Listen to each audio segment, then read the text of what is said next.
والصلاة والسلام على سيدنا مولانا محمد خاتم النبيين وإمام المرسلين وقائد الغر المحجلين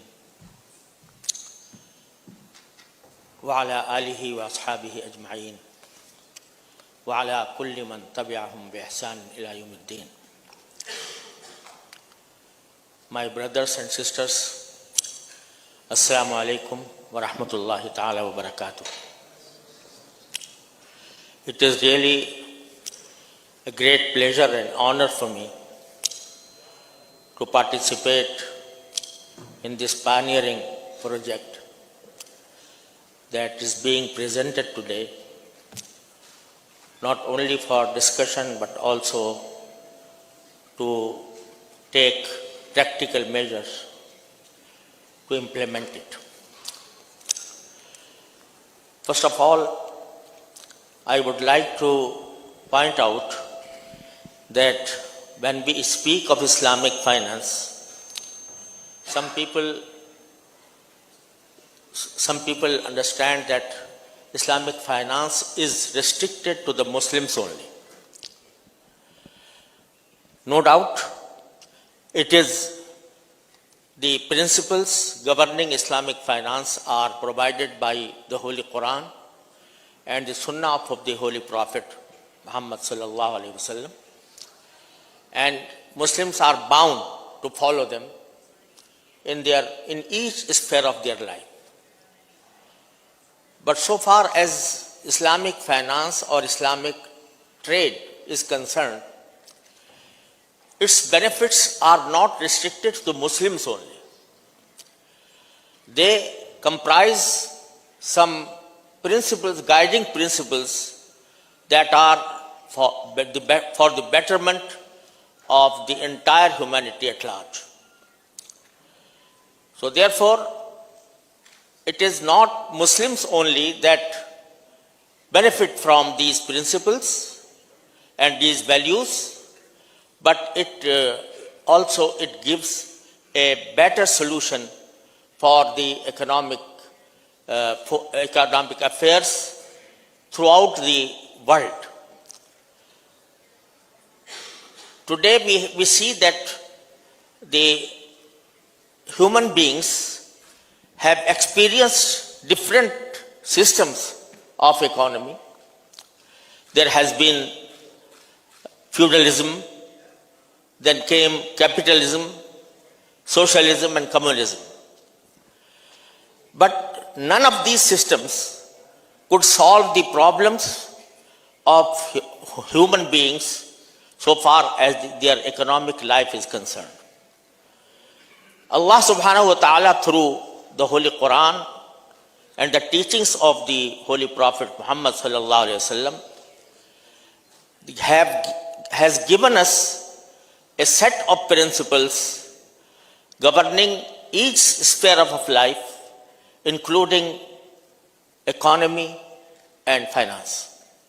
These principles are not made by human beings only on the basis of reason, only on the basis of experience, but they are given to us by revelation directly from Allah subhanahu wa ta'ala. Therefore, they aim at the betterment of all humankind, all human beings in this globe. So, this is the reason why non-Muslim countries are also interested in practicing according to those principles that are set by the Islamic financial system. For that purpose,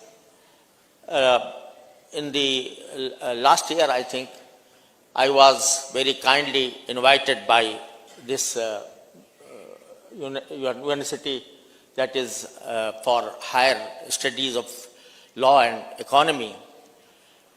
And when I was in Moscow, Brother LC and Brother Krill, they have told me that they are thinking about a product or a project in which they want to use Islamic finance for the food security and for the purpose of exporting grains to the Muslim countries on the basis of Islamic modes of financing. I was very happy to see that they had developed this understanding and they have formed a forum in which this suggestion was discussed. So I personally advise them to take this product or this vision before a gathering in which all the stakeholders are present and in which this concept may be discussed. And I suggested that it should be given in a conference that is being held by AOFI. Alhamdulillah, it was my dream and it was, alhamdulillah, in practice today. Well, I'm happy for that. The basic concept behind this suggestion or behind this product or behind this vision is that food is the basic need of human beings. No person can deny it, be he Muslim or non-Muslim or from any nation.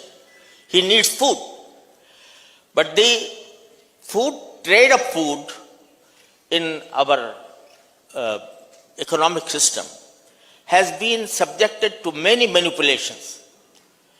And when the traders of food, traders of grain, they come to the market, they act upon their own concepts of earning as much money as they want.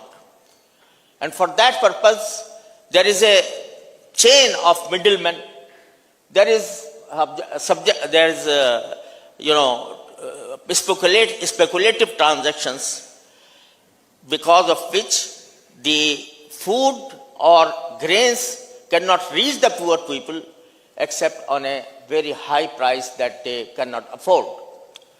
So, if we act upon the principles given to us by Rasulullah sallallahu alaihi wasallam and by the Holy Quran, then this gap may be filled and the need for food can be fulfilled through these transactions which are compliant with the basic principles of Islamic finance.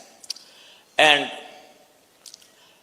for example, Russia is the biggest exporter of wheat and biggest, I think, some of the big countries that produce grain.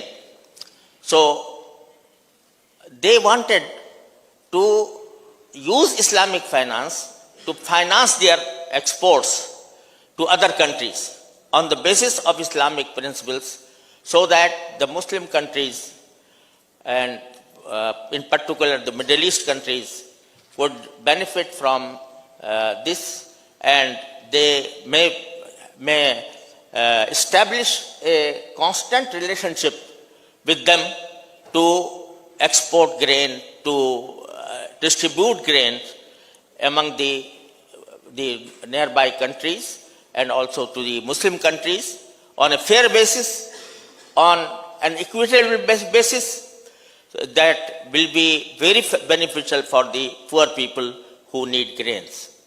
So this is the basic vision.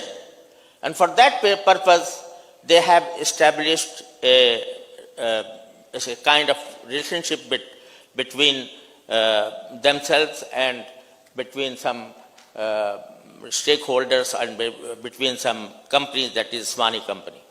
So today we will discuss, inshallah, this unique product, and we will discuss how the pros and cons of the proposal that is before us and to find out the solutions to the food security problem and for the ambitions of Russia to export grains to the countries, to the Muslim countries through Islamic finance. And I hope that, inshallah, this session and these discussions will throw more light on the vision that is the subject matter of this session. And I hope that all the participants will contribute